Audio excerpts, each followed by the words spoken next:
के इम्तिहान 2022 में इन साल खर्दा मकतब हाई स्कूल में माध्यमिक के नतीजा अच्छा रहा।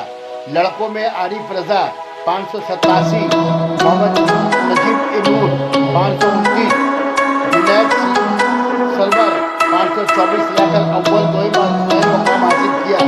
लड़कियों में कशिश खातून 519, अलीशा अख्तर 430, सुमन खातून 389 लाकर अव्वल दो मुकाम हासिल की। सना मेडिकल हॉल